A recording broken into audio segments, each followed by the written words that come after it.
미가 1장 2절에서부터 7절까지입니다. 이스라엘 족속을 향한 하나님의 경고. 미가서는 주전 700년 전후에 기록된 선지서입니다. 이 시기에는 이스라엘 민족이 남과 북으로 갈라져 있는 시기였고, 남과 북이 모두 정치적, 경제적, 사회적으로 크게 혼란스러웠던 시기였습니다. 내부적으로는 강대국들이 이스라엘 민족을 쳐들어오며 괴롭히고 있었고, 내부적으로는 지도자들의 부패와 우상 숭배로 인한 백성들의 타락이 매우 심각한 상태에 있었습니다. 무엇보다 강대국들의 침략은 나라의 존망이 걸린 매우 심각한 위기 사건이었습니다.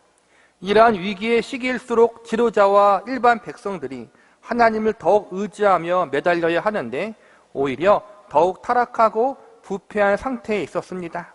하나님을 찾지 않고 거짓된 신들을 찾으며 하나님이 기뻐하시는 정의와 공의를 지키지 않고 악을 행하는 일들을 즐겨하는 자리에 있었습니다. 이러한 시기에 미가 선지자가 하나님께 부름받아 타락하고 부패한 이스라엘 민족을 향하여 하나님의 말씀을 선포하는 역할을 감당하게 되었습니다.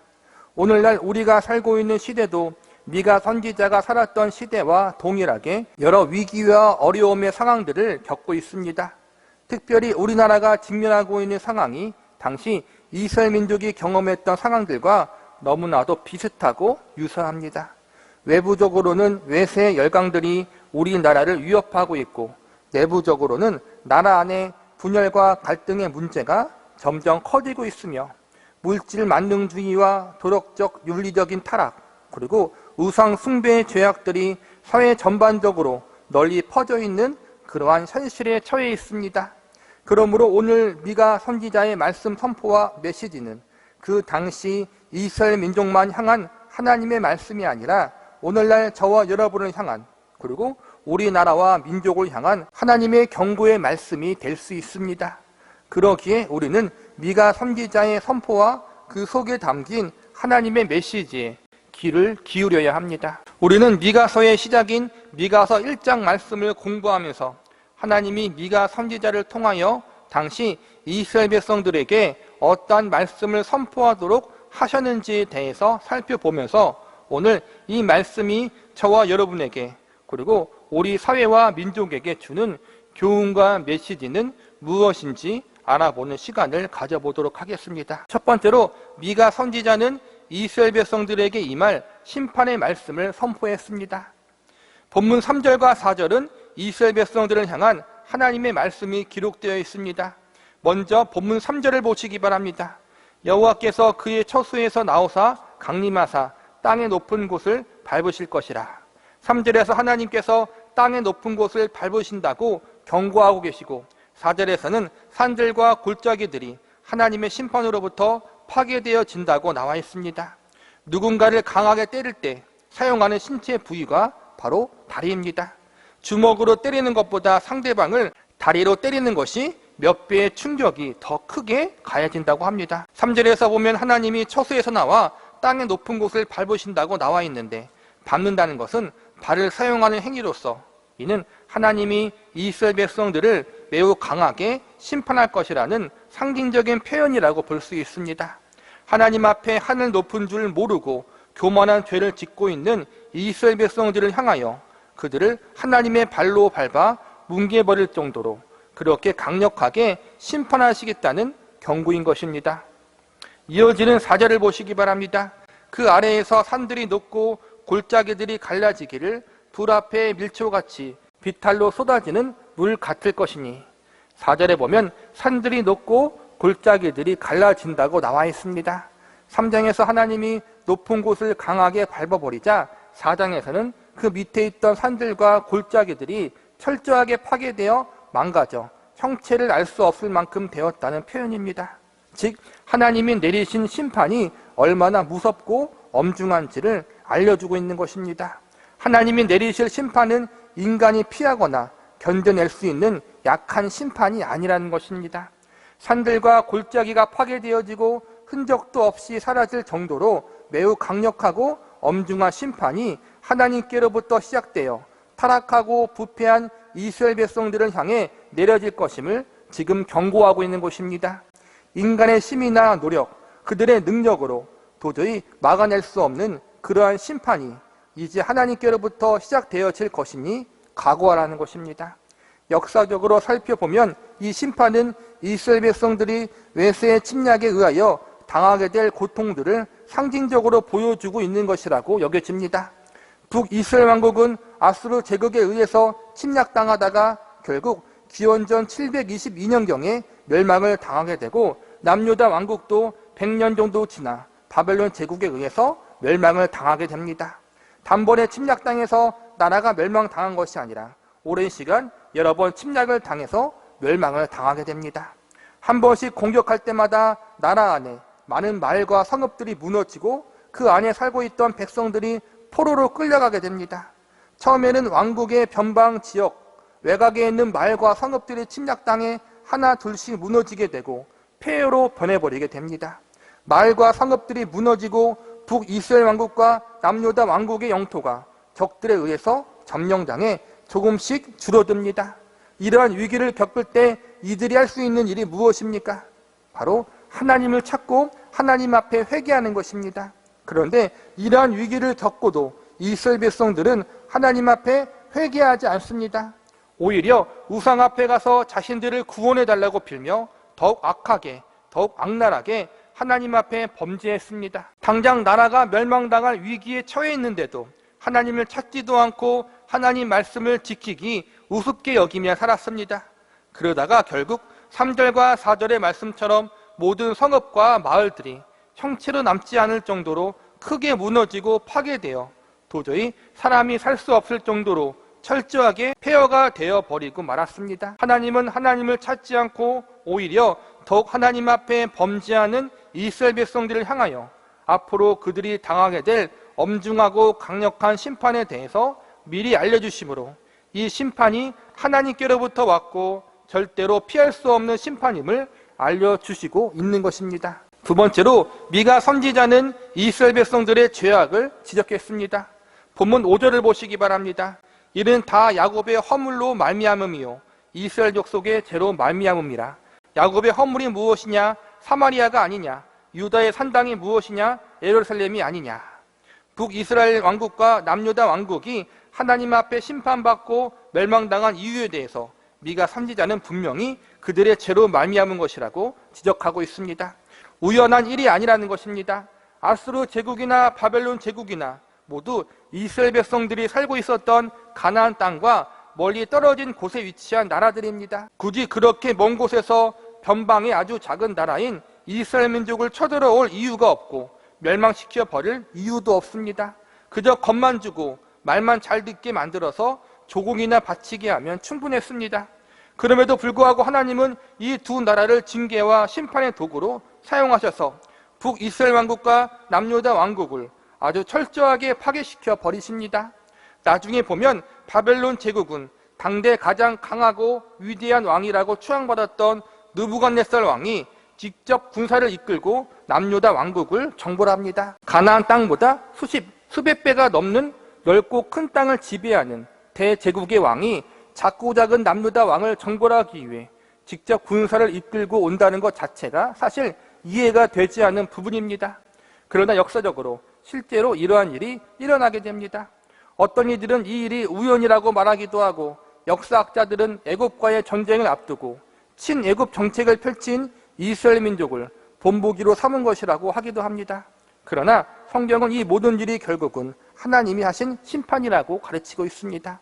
역사의 뒤에서 모든 것을 움직이시고 섭리하시는 하나님이 이스라엘 민족의 범죄함 때문에, 그들이 하나님을 떠나 범죄했기 때문에 이방 세력의 손을 빌려 징벌하시고 심판케 하사 북이스라엘 왕국과 남유다 왕국을 철저하게 멸망시켜 버리신 것이라고 분명히 이야기하고 있습니다. 이어지는 6절을 보시기 바랍니다. 이러므로 내가 사마리아를 들의 무더기 같게 하고 포도심을 동산 같게 하며 또 그 돌들을 골짜기에 쏟아내리고 그 기초를 드러내며, 여기서 보면 사마리아를 들의 무더기 같게 하고 포도심을 동산 같게 한다고 나와 있습니다. 사마리아는 북이스라엘 왕국의 수도입니다. 왕국의 수도인이 얼마나 화려하고 웅장하게 지었겠습니까? 수도인이 땅값도 엄청 비쌀 것입니다. 그런데 이러한 땅을 들의 무더기 같이 포도심을 동상 같게 하신다는 것은 철저하게 모든 것을 파괴하신다는 경고입니다. 6절 마지막에 보면 돌들을 골짜기에 쏟아내리고 그 기초를 드러내신다고 되어 있는데, 이는 수도였던 사마리아 성읍 위에 있는 왕궁을 비롯해 집과 성벽 등 모든 건축물들을 무너뜨려 버리신다고 경고하는 것입니다. 서울 도심의 한복판에 강남이란 땅에 포도 농사를 지을 사람이 어디 있겠습니까? 그 비싼 땅에 포도 농사를 짓는다는 것은 더 이상 그 땅의 가치가 높지 않다는 것을 의미합니다. 하나님이 수도인 사마리아 성읍을 그렇게 가치 없는 땅으로 만들어 버리시겠다고 하시는 것입니다. 그리고 사마리아 땅에 있는 모든 건축물들을 파괴하고 무너뜨려 골짜기에 쓸모없는 폐기물을 버리듯이 이스라엘 민족의 땅을, 그들의 수도를 그렇게 만들어 버리시겠다라고 엄중한 심판을 경고하고 있는 것입니다. 하나님이 엄중한 심판을 이야기하실 때 자주 사용하는 표현이 있는데, 그것은 바로 돌 위에 돌이 하나도 남지 않게 하겠다라는 표현입니다. 돌 위에 돌이 하나도 남지 않는다는 것은 완전한 폐허로 만들어 버리시겠다라는 엄중한 하나님의 경고입니다. 이 경고는 북이스라엘 왕국을 향해서만 선포된 것이 아니라 남유다 왕국을 향해서도 동일하게 선포되고 있는 말씀입니다. 왜냐하면 5절 마지막에 보면 야곱의 허물이 사마리아이고 유다의 산당이 예루살렘이라고 이야기하고 있기 때문입니다. 사마리아는 북이스라엘 왕국의 수도이고 예루살렘은 남유다 왕국의 수도입니다. 산당은 산에서 제사를 지내는 장소인데, 원래는 하나님을 향해 산에서 제사를 지내다가 하나님께 드리는 제사가 변질되어 우상에게 제사를 지내게 되는 우상 숭배의 중심 장소가 되어버렸습니다. 원래 율법에 보면 하나님은 하나님의 언약궤가 있는 성막과 성전을 중심으로 하나님을 섬기고 제사를 지내야 한다고 알려주고 있습니다. 언약궤가 있는 곳에는 언제나 율법의 규례에 따라 잘 훈련되어지고 준비되어진 제사장들이 있고, 이들은 율법에 기록된 대로, 하나님 말씀에 기록된 대로 제사를 행하며 백성들을 잘 가르칠 수가 있었습니다. 그런데 살다 보니까 언약궤가 있는 성전까지 가는 일이 쉽지 않게 되었습니다. 가까운 사람은 상관없지만 거리가 너무 멀면 왔다 갔다 하는 것에 너무나 번거로움을 느끼게 되었습니다.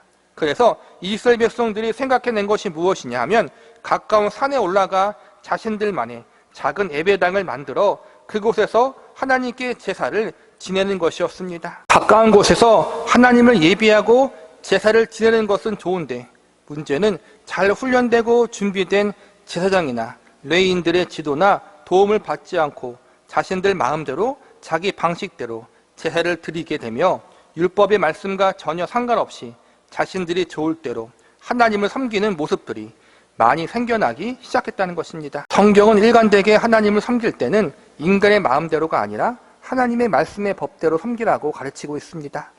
특별히 구약에서는 제사 제도를 비롯해 종교적 의식에 대한 법이 중요했는데, 언약궤가 있는 성전에 가지 않고 가까운 산에 산당을 지어놓고 개인적으로 하나님께 제사하다 보니 하나님이 원치 않는 방법으로 하나님을 섬기고 하나님이 기뻐하지 않는 방식으로 제사를 지내게 되어버립니다. 그러다가 나중에는 하나님을 섬기는 것인지 하나님이 아닌 다른 신을 섬기는 것인지 구별조차 되지 않게 되어버립니다. 그렇게 시간이 흘러서 하나님을 섬기려고 만든 산당이 우상을 섬기는 곳으로 변질되어 버린 것입니다. 북이스라엘 왕국이나 남유다 왕국이나 이처럼 자신들의 마음대로 신앙생활을 하다가 결국 하나님을 저버리게 됩니다. 그래서 구약 성경에 보면 산당이 이스라엘 민족을 타락시키고 부패시킨 가장 큰 원인 중 하나라고 증언하는 내용들이 자주 등장합니다. 이러한 배경 지식을 가지고 구약 성경을 읽으시면 큰 도움이 되실 것입니다. 오늘 본문의 마지막인 7절을 보시기 바랍니다. 그 새긴 우상들은 다 부서지고 그 음행의 값은 다 불살라지며 내가 그 목상들을 다 깨트리리니 그가 기생의 값으로 모았은즉 그것이 기생의 값으로 돌아가리라. 우상 숭배의 죄를 지적하며 동시에 성적인 타락에 대한 죄도 지적하고 계십니다. 성적인 타락의 죄를 지적하실 때 하나님은 크게 두 가지를 이야기하십니다. 우선은 진짜로 이스라엘 백성들의 성생활이 방탕하고 음란했다는 것입니다. 간음과 간통이 일반적인 사회가 되고 배우자 간의 순결과 지조가 없어져 버린 그러한 악한 세상이 됨을 지적하고 있는 것입니다. 또 하나는 우상 숭배의 범죄가 남편 대신 하나님 앞에 성적으로 순교를 잃어버린 신부와 같다는 표현을 하고 있는 것입니다. 죄를 지적하실 때 하나님은 언제나 하나님의 백성들에게 거룩과 순결을 강조하셨습니다. 왜냐하면 하나님이 거룩하시고 순결하신 하나님이시기 때문입니다. 구약 성경에 보면 하나님을 남편으로, 이스라엘 백성들을 신부로 표현하는 장면들이 있습니다. 거룩한 남편이 그의 아내에게 가장 원하는 것이 남편을 향한 사랑의 마음과 남편을 위해서 정조와 지조를 지키는 것이 아니겠습니까? 아내에게만 그것을 원하는 것이 아니라 남편 대신 하나님이 먼저 아내를 위하여 거룩한 모습, 아내를 위한 정조와 지조를 지킨 후에 그것을 요구한 것입니다. 그런데 아내가 되는 이스라엘 백성들은 이 모든 것을 무시하고 남편 대신 하나님 앞에 온갖 더럽고 추악한 죄악을 저질렀습니다. 하나님 앞에 있어서 우상 숭배란 남편을 버리고 다른 남자와 바람나는 것과 같은 것입니다. 이스라엘 백성들의 죄악은 결국 하나님 앞에 거룩함과 순결함을 잃어버린 것입니다. 미가 선지자는 이러한 이스라엘 민족의 죄를 지적하며 하나님의 준엄한 심판이 임하게 될 것임을 강하게 경고하고 있습니다. 세 번째로 이스라엘 백성들을 향한 회개를 촉구했습니다. 아수르 제국과 바벨론 제국의 침략은 오랜 시간 동안 여러 번 이루어졌습니다. 단 한 번의 침략으로 나라가 멸망당한 것이 아니라는 것입니다. 어느 정도의 시간 동안 서서히 나라가 침략당하다가 마지막에 모두 멸망당한 것입니다. 하나님이 단 한 번에 멸망당하게 하지 않으시고 이스라엘 민족에게 이러한 시간적 간격을 주신 이유가 무엇입니까? 그것은 바로 회개할 기회를 주시기 위해서였습니다. 이런 하나님의 경고를 듣고 자신들의 죄를 깨닫고 회개하여 다시 하나님 앞에 돌아올 것을 기다리고 계셨던 것입니다. 그러나 그럼에도 불구하고 미가 선지자를 비롯해 수많은 선지자들을 역사 가운데 보내셔서 오랜 시간에 걸쳐 이스라엘 민족의 죄악을 지적하고 심판을 경고하신 것은 이스라엘 백성들을 향하여 회개할 수 있는 기회를 주시기 위해서입니다. 하나님 앞에 엄중한 심판 당하기 전에 어서 뉘우쳐 회개하라는 하나님의 마음이 담겨져 있는 것입니다. 미가 선지자가 오늘의 말씀을 선포한 지 약 25년 후에 북이스라엘 왕국은 멸망당했고 유다 왕국은 다시 100년 후에 나라가 멸망당했습니다. 그러니까 하나님이 각각 왕국에 꽤 많은 기회의 시간을 주신 것입니다. 그런데 하나님이 그만큼 많은 시간을 주셨는데도 이스라엘 백성들은 온전한 회개를 하지 못합니다. 하나님은 사랑과 은혜의 하나님이십니다. 기회를 무수하게 주시는 인내의 하나님, 자비와 긍휼의 하나님이십니다. 그러나 그 하나님은 영원히 기다리시는 하나님은 아닙니다. 그래서 성경은 지금이 구원의 때요, 은혜의 시간이라고 이야기하면서 하나님 말씀을 듣는 지금 회개하고 하나님께 돌아오라고 우리에게 알려주고 있습니다. 이스라엘 백성들뿐만 아니라 이 말씀은 오늘날 우리를 향한 하나님의 말씀이요 교훈이라는 사실을 기억하면서 하나님이 주신 은혜의 기회들을 헛되이 낭비하지 않기를 기도합니다. 말씀을 마무리하겠습니다. 미가서 1장의 모든 말씀은 이스라엘 백성들을 향한 죄의 지적과 하나님의 심판의 엄중함을 전달하는 매우 어두운 말씀들입니다. 그러나 우리가 위에서 배웠듯이 죄의 지적과 심판의 경고는 결국 죄를 깨닫고 어서 회개하라는 하나님의 사랑의 마음에서 비롯된 것임을 알아야 합니다. 본문 2절을 보시기 바랍니다. 백성들아 너희는 다 들을지어다. 땅과 거기에 있는 모든 것들아 자세히 들을지어다. 주 여호와께서 너희에게 대하여 증언하시되 곧 주께서 성전에서 그리하실 것이니라. 2절의 말씀은 죄악 가운데 있는 이스라엘 백성들을 향하여 하나님이 말씀을 선포하시겠다는 일종의 선언입니다. 이 선언을 하신 하나님의 의도는 크게 두 가지입니다. 하나는 나 하나님이 말씀을 선포할 것이니 모두 귀를 기울여 잘 들으라는 하나님의 경고입니다. 내가 분명히 지금 심판을 경고하고 죄악을 지적하고 있는데 나 못 들었다, 이렇게 딴 말 하지 말라는 경고의 의미가 있는 것입니다. 또 하나는 경고와는 전혀 다른 의미가 있는데 하나님의 애절한 마음, 애타는 마음이 담겨져 있습니다. 이스라엘 백성들의 멸망을 바라지 않는 하나님의 마음, 사랑하는 신부, 사랑하는 자녀들의 방황으로 인하여 가슴이 찢어지게 고통과 아픔을 당하는 하나님의 속마음이 있는 것입니다. 애가타게 사랑하는 신부에게, 사랑하는 자녀에게 돌아오라고 외치지만 그들은 그 외침을 듣지 않습니다. 귀를 막습니다. 그래서 하나님이 너무 답답하여 어떻게 하십니까? 땅과 거기 있는 모든 것들아 자세히 들을지어다라고 말합니다. 이스라엘 백성들이 귀를 막고 안 들으니까 내 외침을 땅과 다른 피조물들이 들어다오, 이렇게 하소연하고 계시는 것입니다. 사람이 답답해서 힘들어 죽겠는데 거기에다가 자신의 말을 들어줄 사람이 없으면 어떻게 합니까? 허공에 대고 외치지 않습니까? 아무나 붙잡고 자신의 답답함을 이야기하려고 하지 않습니까? 하나님도 지금 그러한 심정으로 외치시는 것입니다. 성경에 보면 하늘에 있던 별과 같았던 천사들이 하나님을 거역하고 하나님과 같이 높아지려다가 하나님 앞에 징계를 받는 사건이 나옵니다. 이 사건으로 말미암아 천사들이 사단과 마귀가 되어버린 것입니다. 성경에는 천사들을 징계하실 때 하나님의 마음이 아팠다거나 안타까웠다는 말이 나와 있지 않습니다. 타락하고 교만한 천사들을 향해 하나님의 심판은 완전한 정의와 공의의 심판이었습니다. 자신들이 잘못한 죄에 대한 합당한 심판이었습니다. 그런데 지금 이스라엘 백성들, 하나님의 백성들을 심판하시는 하나님의 모습이 어떻습니까? 애절하고 간절합니다. 애통해하시고 안타까워하시고 하나님 백성들에게 내 말을 좀 들어달라고 애타게 외치십니다. 심지어 땅을 비롯해 피조 세계를 향하여 하나님이 하소연하십니다. 창조주 하나님, 만왕의 왕 하나님이 지금 이렇게 애절하게 외치시는 이유가 무엇입니까? 그분의 사랑하는 백성들 때문입니다.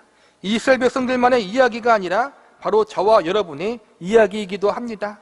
이스라엘 백성들이, 그리고 저와 여러분이 하나님 앞에 그러한 존재들입니다. 하나님의 애절함이 있는 존재, 그분의 지극한 사랑과 관심을 받고 있는 존재가 하나님의 백성들이요, 바로 저와 여러분인 것입니다. 우리는 오늘 이스라엘 백성들을 향한 하나님의 경고 속에서 다음과 같은 사실을 배울 수 있어야 합니다. 우선 하나님 앞에 범죄하고 악을 행한 결과로 오는 하나님의 심판이 얼마나 무섭고 엄중한지를 알아야 합니다. 그리고 동시에 이 심판은 우리를 저주하고 망하게 하려는 심판이 아니라 우리를 돌이켜 회개케 하기를 원하시는 하나님의 사랑의 마음이 담겨 있다는 사실을 알아야 합니다. 마지막으로 하나님 백성들에게 죄를 지적하시고 심판을 선포하신 하나님의 마음이 얼마나 애절하고 안타까운 마음인지를 알아야 합니다. 창조주 하나님, 전지전능하신 하나님, 그분이 우리의 죄 때문에 아파하시고 슬퍼하십니다. 우리의 회개하지 않은 모습 때문에 답답해하시고 안타까워하십니다. 그냥 형식적인 것이 아니라 가슴이 아릴 정도로 애절하게 아파하시고 고통스러워하십니다. 집 나간 탕자를 향한 아버지의 마음으로, 바람난 고매를 바라보는 호세아의 심정으로 우리를 그렇게 간절하게 보고 계십니다. 결국 오늘의 말씀은 단순한 죄에 대한 지적과 심판이 아니라 우리를 향한 하나님의 마음이 얼마나 사랑의 마음인지, 얼마나 간절한지를 알려주고 있습니다. 우리는 단순히 하나님의 피조물이 아니라 그분의 이러한 사랑을 받고 있는 존귀한 존재들입니다. 우리가 믿고 섬기는 하나님, 그 하나님은 우리에게 대접받기 위해서 우리를 택하신 것이 아닙니다. 우리를 정말로 사랑하셨기 때문에 우리를 불러주신 것입니다. 우리를 그냥 택하시고 부르신 것이 아니라 영광스러운 자녀로 택하시고 존귀한 신부로 불러주셨습니다. 이 사실을 기억하면서 하나님이 우리를 그렇게 영광스럽고 존귀하게 여기셨듯이 우리 역시 그 하나님을 영광스럽고 존귀하게 섬길 수 있기를 바랍니다. 하나님이 우리를 간절하고 애절하게 사랑하셨듯이 우리 역시 하나님을 그렇게 사랑하는 사람들이 되시기를 기도합니다.